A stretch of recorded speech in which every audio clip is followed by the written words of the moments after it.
নমস্কার বন্ধুরা, রিঙ্কুর চ্যানেলে আমার সকল প্রিয় দর্শক বন্ধুদের ওয়েলকাম। আজকে আমি আপনাদের সাথে একটি অন্য রকমের শাকের রেসিপি নিয়ে হাজির হয়েছি। আমার আজকের রেসিপি কলমি শাক। আপনি যদি আমার চ্যানেলে নতুন দর্শক বন্ধু হয়ে থাকেন তাহলে প্লিজ আমার চ্যানেলটিকে সাবস্ক্রাইব করে পাশে থাকার অনুরোধ রইল। আমার আজকের এই রেসিপি হলো আদা দিয়ে কলমি শাক। অসাধারণ টেস্টি একটি রেসিপি। আমি এখানে টাটকা তাজা কলমি শাক নিয়েছি।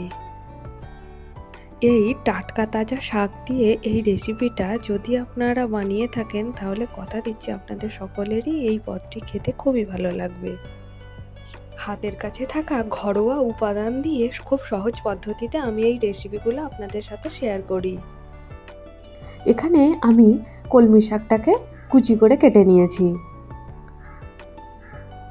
আর নিয়েছি ছোট ছোট ডুমো ডুমো করে আলু, আর নিয়েছি কাঁচা লঙ্কা আর আদা কুচি। পেঁয়াজ দিয়ে কলমি শাক ভাজা বা রসুন দিয়ে কলমি শাক ভাজা তো আপনারা অনেকেই খেয়েছেন। আজকে আমি একটা নতুন ধরনের রেসিপি শেয়ার করতে চলেছি। কড়াতে দিয়ে দিয়েছি খাঁটি সর্ষের তেল। তেলটাকে খুব ভালোভাবে গরম করে নিয়ে ওর মধ্যে আমি কালো জিরে আর শুকনো লঙ্কা ফোড়ন দিয়ে দিয়েছি। ফোড়নটা থেকে সুন্দর গন্ধ বেরিয়ে এসেছে। এই পর্যায়ে আমরা কুচি করে কেটে রাখা আদাটাকে দিয়ে দিলাম। এবার আদাটাকেও আমি লাল লাল করে ভেজে নেব। আদাটা ভাজা হয়ে গেছে। এই পর্যায়ে আমি ডুমো করে কেটে রাখা আলুটাকে দিয়ে দিলাম। এবার আলুটাকেও আমি লাল লাল করে ভেজে নেব। এই পর্যায়ে আমি এর মধ্যে দিয়ে দেব হলুদ গুঁড়ো, আর দিয়ে দেব স্বাদ মতো লবণ। এবার আলুটাকে বেশ ভাজা ভাজা করে নেব।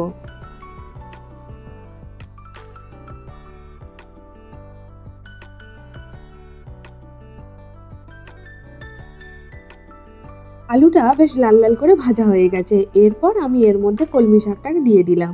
এবার শাক এবং আলু সুন্দরভাবে মিনিট 6 সময় ধরে কষিয়ে নেব।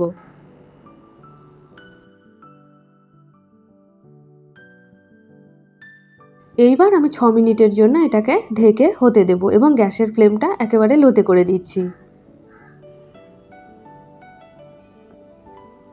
এবার ঢাকা খুলে শাকটাকে আরেকবার নাড়াচাড়া করে নেব।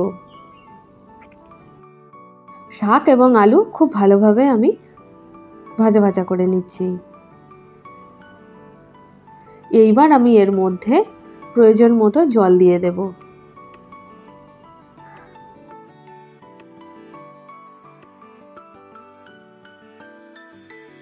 এবার আমি এর মধ্যে দিয়ে দিচ্ছি 2টো চেরা কাঁচা লঙ্কা। এবার ঢেকে শাকটাকে সেদ্ধ হতে দেব। 10 মিনিট পর ঢাকনা খুলে নিলাম। এবার শাকটাকে একটু নাড়াচাড়া করে নেব।